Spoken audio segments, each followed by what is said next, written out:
Hello दोस्तों। तो आप सभी का स्वागत है मेरे चैनल पर। और आज हम करेंगे हमारे चैप्टर द टाइगर किंग का फाइनल पार्ट, जिसमें हम अपने बचे हुए फिफ्थ पार्ट के पोर्शन को कंप्लीट करेंगे। तो अब हम आ गए हैं वहाँ पर जब महाराजा जंगल के अंदर अपना लास्ट टाइगर ढूंढ रहे हैं। और अब क्योंकि उनको बहुत सारे दिन हो गए हैं टाइगर को ढूंढते हुए, तो वो बहुत ही गुस्से में आ चुके हैं। The Maharaja was equally determined. He refuse to leave the forest until the tiger found. यहाँ पर उधर हमें बताते हैं कि महाराजा ने दृढ़ निश्चय कर लिया है कि वो टाइगर को ढूंढ के ही रहेंगे, और जब तक उन्हें टाइगर नहीं मिल जाता वो जंगल को नहीं छोड़ेंगे। As the days passed Maharaja fury and obesity mounted alarmingly. अब उधर हमें बताते हैं कि जैसे जैसे दिन गुजरते जा रहे हैं वैसे वैसे जो महाराजा का गुस्सा है और जो महाराजा का जिद्दीपना है वो बढ़ता ही जा रहा है, क्योंकि उन्हें टाइगर नहीं मिल रहा है और इसी कारण से उन्हें बहुत ज़्यादा गुस्सा आ रहा है। Many officers lost their jobs. अब इस गुस्से में महाराजा ने कई सारे अपने ऑफिसर्स को उनकी नौकरियों से निकाल दिया है, क्योंकि अब वो ये नहीं समझ पा रहे कि क्या अच्छा है क्या बुरा है। उन्हें सिर्फ अपने टाइगर से मतलब है, और जब तक उन्हें उनका टाइगर नहीं मिलेगा तब तक वो लोगों के साथ अब ऐसा ही बर्ताव करते रहेंगे, वो किसी को भी नौकरी से निकालते रहेंगे। One day when his rage was at its height. एक दिन जब उनका गुस्सा बिल्कुल चरम सीमा पर था, the Maharaja called the Diwan and ordered him to double the land tax forthwith. अब महाराजा ने अपने दीवान को बुलाया और उसे आदेश दिया कि जो वो लोगों से कर लिया करते हैं हर साल, वो उसे डबल कर दें। यानी उसने कहा कि जो हर महीने उनको कर मिलता है लोगों के द्वारा, अब उसे डबल कर दिया जाए। अब लोगों को बता दिया जाए कि उनसे दुगना लगान वसूला जाएगा। The Diwan said. अब दीवान साहब राजा को समझाते हैं कि the people will become discontented, कि अगर वो कर को एकदम से 2 गुना बढ़ा देंगे तो जो लोग हैं वो निराश हो जाएंगे और विद्रोह कर देंगे, क्योंकि उनकी संतुष्टि चली जाएगी, उनका जीवन यापन मुश्किल हो जाएगा। Then our state to fall a prey to the Indian National Congress. और अगर ऐसा हो गया तो जो हमारा राज्य है वो भी इंडियन नेशनल कांग्रेस के हाथों में चला जाएगा, क्योंकि हम जानते हैं कि जिस टाइम राजाओं का यहाँ भारत में शासन था उस टाइम पर इंडियन नेशनल कांग्रेस ज़्यादातर अंग्रेजों के द्वारा चलाई जाती थी, जिसकी स्थापना एलन ऑक्टेवियन ह्यूम ने 1885 में की थी। तो इसी कारण दीवान साहब बताते हैं कि हमारा स्टेट भी इंडियन नेशनल कांग्रेस के हाथों में ऐसे ही चला जाएगा, अगर हम अपने राज्य के अंदर ही लड़ाई झगड़ा करते रहेंगे, अपने लोगों को ही मुसीबत में डालते रहेंगे। The king said. अब इस पर राजा ने उत्तर दिया, in that case you may resign from your post, कि अगर तुम मेरी बात नहीं मानोगे तो तुम अपनी जॉब से इस्तीफा दे सकते हो, तुम यह नौकरी छोड़कर जा सकते हो, मुझे तुमसे कोई मतलब नहीं है। The Dewan went home convinced that if the Maharaja didn't find the tiger soon. अब दीवान ने अपने आप को समझाते हुए ये सोचा कि यदि महाराजा को टाइगर जल्द से जल्द नहीं मिला, द रिजल्ट्स कुड बी कैटास्ट्रोफिक्स, तो जो परिणाम निकलेंगे इसके फलस्वरूप वो बहुत ही भयानक होंगे और ये सब चीज़ों को नष्ट करके रख देगा। He felt life returning to him only when. अब उसको अपने प्राण में प्राण तब वापस आए तब उसने ये देखा, when he saw the tiger which had been board from the people's park in Madras. अब एक पार्क से जो मद्रास के अंदर है वहां से एक टाइगर उनके राज्य में लाया गया था। तो जब दीवान साहब ने उस टाइगर को अपनी आंखों से देखा तब उनकी जान में जान आई। And kept hidden in his house. और इसके बाद वो उस टाइगर को अपने घर के अंदर ले गए ताकि वो कल उसे राजा के सामने पेश कर सकें। At midnight when the town slept in peace. जब रात के समय पूरा राज्य शांति से सो रहा था, the Diwan and his aged wife dragged the tiger to the car and shoved it into the seat. तब दीवान और उसकी पत्नी अपनी कार के अंदर उस टाइगर को फोर्सफुली बिठा लेते हैं, यानी क्योंकि टाइगर उनके घर के अंदर था इसलिए वो अपनी गाड़ी को बाहर निकालते हैं और दोनों मिलकर उस टाइगर को गाड़ी के अंदर जबरदस्ती बिठा देते हैं। और इसके बाद वो दोनों टाइगर को पुश करके सीट के ऊपर आराम से बिठा देते हैं ताकि वो उसको आगे ले जा सकें। The Dewan himself drove the car straight to the forest. अब दीवान साहब ने अपनी गाड़ी को जंगल की तरफ दौड़ाया ताकि महाराजा उस टाइगर का शिकार कर सकें और उनका 100 टाइगर मारा जाए और उनकी जो उनकी शपथ है वो भी पूरी हो जाए। When they reached the forest, the tiger launched its सत्याग्रह। अब जब दीवान साहब अपनी पत्नी के साथ और उस टाइगर के साथ अपनी कार के अंदर जंगल में पहुंचे तो टाइगर ने अपना सत्याग्रह लॉन्च कर दिया, यानी टाइगर ने उनकी कार से बाहर निकलने के लिए विद्रोह कर दिया। ऐसा लग रहा था जैसे कि टाइगर कह रहा हो कि मैं इस गाड़ी से बाहर नहीं आना चाहता। He refuse to get out of the car. उसने कार के अंदर से बाहर आने को बिल्कुल मना कर दिया। The dewan was thoroughly exhausted in his efforts to haul the beast out of the car. अब जो दीवान साहब है उन्होंने टाइगर को पूरी ताकत से कार के बाहर खींचने की कोशिश की और इस प्रयास को करते समय वो बहुत ज़्यादा थक गए थे।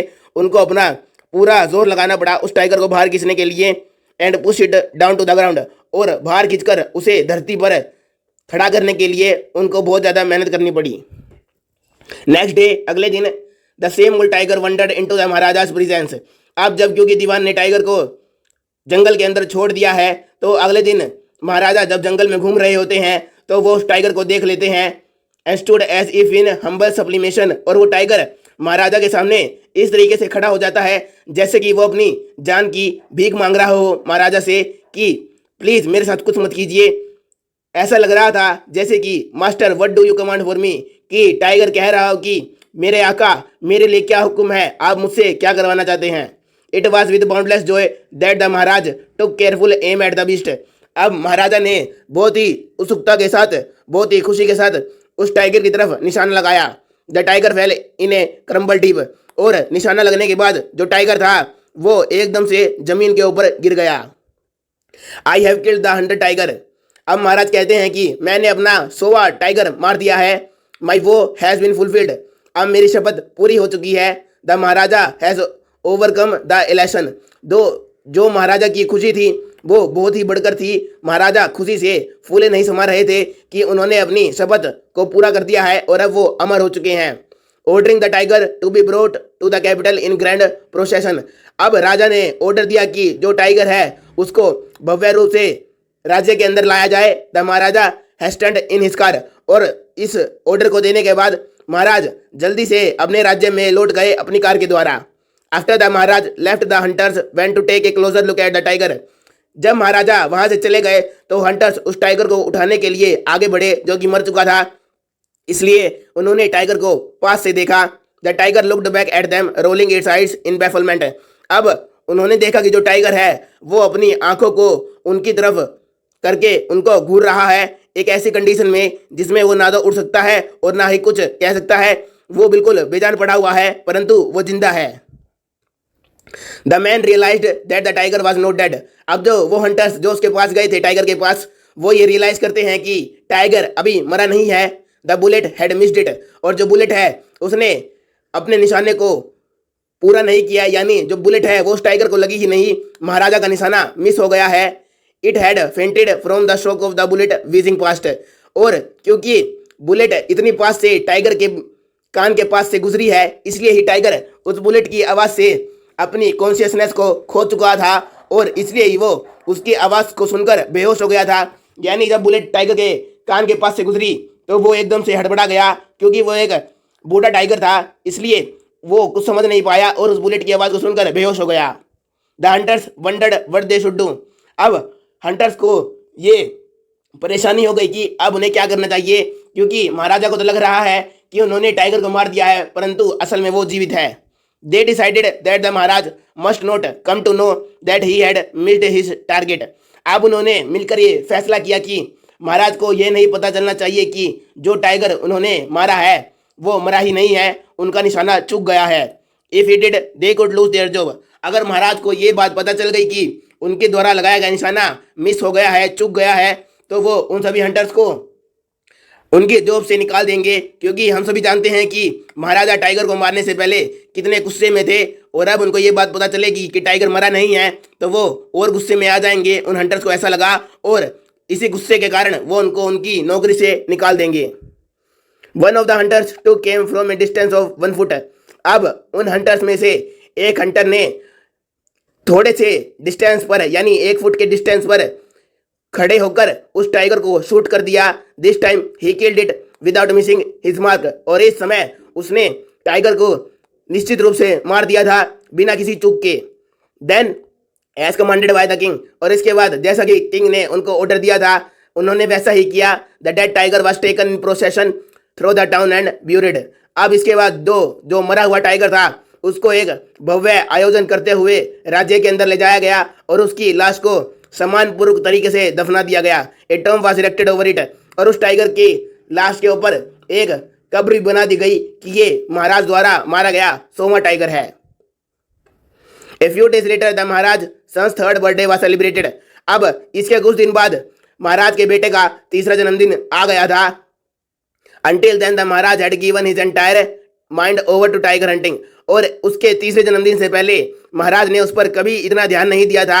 उनका पूरा ध्यान केवल टाइगर हंटिंग पे था। परंतु अब वो अपना टाइम अपने बेटे को देना चाहते थे। He had no time to spare for the crown prince. इससे पहले उनके पास अपने बेटे के लिए कोई भी समय नहीं था। But now the king turned his attention to the child, परंतु अब राजा ने अपना पूरा ध्यान अपने बेटे की ओर लगाया। He wished to give him some special present on his birthday, और वो चाहते थे कि वो अपने बेटे को कुछ खास उपहार गिफ्ट करें उसके बर्थडे पर, जिससे वो खुश हो जाए। He went to the shopping centre in Pratibandapuram. अब महाराजा प्रतिबंधपुरम के बाजार में चले गए एंड सर्च्ड एवरी शॉप, और हर दुकान पर ढूंढने लगे कुछ ऐसा जिससे उनका बेटा खुश हो जाए।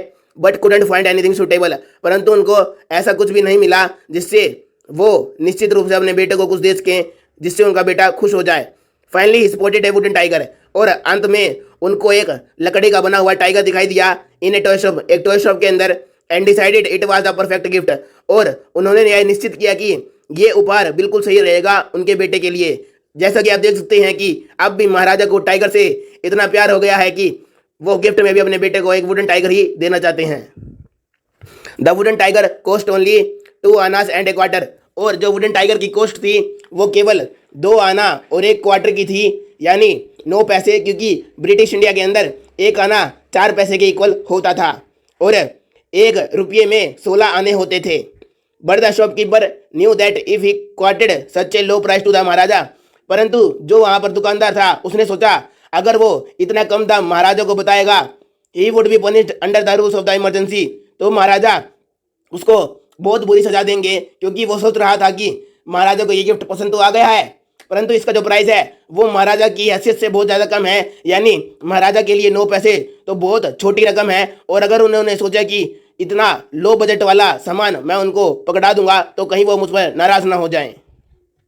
सो ही सेड, इसलिए उस दुकानदार ने कहा, your majesty this is an extremely rare example of craftsmanship, कि महाराज ये कला का एक अद्भुत नमूना है, ए बार्गेन एट 300 रुपीज। और ऐसा कहने के बाद उसने महाराजा को इसकी कीमत 300 रुपये बता दी। Very good, let this be your offering to the crown prince on his birthday, said the king and took it away with him. अब 300 रुपये का नाम सुनकर महाराजा ने कहा, अच्छा बहुत बढ़िया गिफ्ट है, एक काम करो, ये तुम्हारी तरफ से उपहार होगा क्राउन प्रिंस के लिए उसके जन्मदिन पर। यानी महाराजा ने उसके पैसे तो अब भी नहीं दिए, उन्होंने सीधा कह दिया कि ये तुम्हारी तरफ से एक गिफ्ट है, और वो फ्री में ही से वहाँ से ले गए। और क्योंकि वो इस गिफ्ट को ले गए तो वो शॉपकीपर कुछ कह भी नहीं पाया, क्योंकि वो महाराजा के सामने कुछ बोलता तो उसे सजा मिल जाती। On that day father and son played with that tiny little wooden tiger. उस रात महाराजा के बेटे के जन्मदिन के दिन बाप और बेटे एक साथ खूब मिलकर उस वुडन टाइगर से खेले। It had been carved by an unskilled carpenter, और जो ये वुडन टाइगर बनाया गया था ऑथर हमें बताते हैं कि इसको एक अनस्किल्ड कारपेंटर द्वारा बनाया गया था, यानी एक ऐसे कारपेंटर द्वारा जो कि अभी सीख रहा था और जिसको अभी चीज़ें बनानी ठीक से नहीं आती थी। इट्स सरफेस वाज रफ, और जो उसका सरफेस था इसलिए ही वो स्मूथ नहीं था, बिल्कुल खुरदरा था। Tiny slivers of wood stood up like quills all over it, और उसके ऊपर कुछ लकड़ी के ऐसे लॉन्ग टाइनी सरफेस वाले कटआउट्स, यानी ऐसे कुछ लकड़ी के स्पाइंस बाहर निकले हुए थे जो कि बहुत शार्प थे और जो किसी के भी हाथों में चुभ सकते थे। यानी जैसे किसी लकड़ी की चीज़ पर ऐसे लंबे लंबे कांटे से होते हैं जो कि हाथों को चुभने लगते हैं, ऐसी ऐसी चीज़ें उस टाइगर पर थी। वन ऑफ दो slivers प्रिस्ड the Maharaja right hand, और उनमें से एक स्लीवर, उनमें से एक कांटा जो लकड़ी का था वो महाराजा के राइट हैंड में लग गया। He pulled it out with his left hand, Maharaj ने उसे अपने लेफ्ट हैंड से बाहर निकाल दिया। And continue to play with the prince, और राजकुमार के साथ खेलना जारी रखा। The next day infection flared in the Maharaja's right hand, और अगले दिन महाराज ने देखा कि उनके पूरे राइट हैंड के अंदर इन्फेक्शन फैल गया है, उसी ब्रीज्ड स्लीवर के कारण जो कि उनके हाथ में चुभ गया था कल बीते हुए दिन में। In 4 days it developed into a sprouting sore which spread all over the arm. और 4 दिनों के अंदर ही ये एक बहुत बड़े घाव के अंदर बदल गया था जो कि उनकी पूरी बाजू के अंदर फैल गया था। 3 famous surgeons were brought in from Madras. अब महाराजा को ठीक करने के लिए 3 बड़े बड़े सर्जन मद्रास से बुलाए गए। After holding a consultation they decided to operate. और आपस में डिस्कस करने के बाद, महाराजा की चोट को देखने के बाद उन्होंने यह डिसाइड किया कि महाराज का ऑपरेशन करना पड़ेगा। दे ऑपरेशन टुक प्लेस। और उन्होंने ऑपरेशन करना शुरू कर दिया।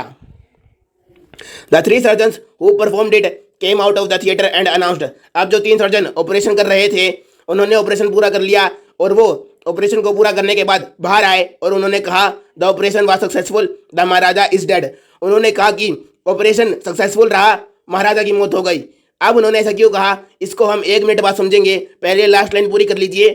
In this manner the 100 tiger took its final revenge upon the tiger king. और इसी तरह 100वें टाइगर ने अपना रिवेंज ले लिया टाइगर किंग से, क्योंकि आप जानते हैं कि महाराज ने 99 टाइगर्स मार दिए थे और 100 टाइगर को जो महाराजा को लग रहा था कि उन्होंने मारा है उसको असल में खंटर ने मारा था। तो यही वो लकड़ी का बना हुआ 100 टाइगर था जिसके हाथों महाराजा की मौत लिखी थी। आप उस लाइन का मतलब समझते हैं। The operation was successful, the Maharaja was dead. इस लाइन का मतलब 2 तरीकों से निकाला जाता है। पहला तो है the operation was performed to remove the tiny sliver that had placed in the Maharaja's right hand. कि जो 3 सर्जन्स के द्वारा ऑपरेशन किया गया था वो महाराजा के राइट हैंड के अंदर से उस टाइनी स्लीवर को बाहर निकालने के लिए किया गया था, ताकि वो स्लीवर निकल जाए और महाराज का हाथ धीरे धीरे ठीक हो जाए। दो the silver was removed successfully. और जैसा कि उन्होंने सोचा था वैसा ही उन्होंने उस स्लीवर को, उस कांटे को सक्सेसफुली बाहर निकाल लिया।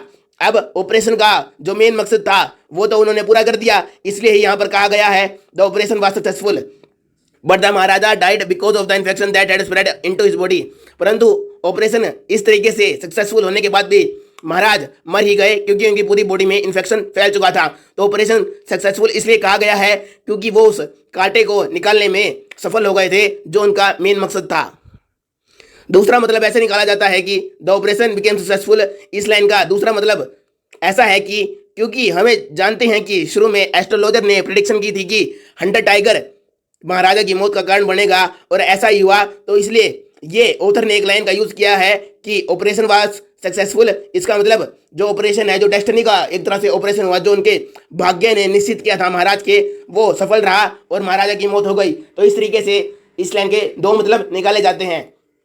अब आप देख सकते हैं कि इस चैप्टर में जो महाराज थे उन्होंने अपनी डेस्टिनी को पलटने की कोशिश की, परंतु ऐसा कभी नहीं हो सकता कि कोई अपने भाग्य से भाग सके। अगर महाराज चाहते तो वो इस चीज को एक बून यानी एक वरदान के रूप में भी यूज कर सकते थे कि वो अगर टाइगर्स को ना मारते तो कभी 100 टाइगर से उनका सामना होता ही नहीं और वो काफी लंबे समय से जी सकते थे। वो अपने बेटे और अपनी पत्नी के ऊपर भी ध्यान दे सकते थे, वो अपने लोगों की सेवाओं भी कर सकते थे, परंतु उन्होंने केवल अपने शराब को टालने की कोशिश की। शराब तो उनकी नज़र में था, असल में ये इनके लिए एक वरदान भी साबित हो सकता था। तो इसलिए ही हमको हर चीज़ पॉजिटिव तरीके से सोचनी चाहिए और उसको नेगेटिव रूप को छोड़ देना चाहिए। इसी के साथ हमारा चैप्टर खत्म होता है। अगर आपको वीडियो पसंद आई हो तो please like, share, comment and subscribe. Goodbye, thanks for watching the video.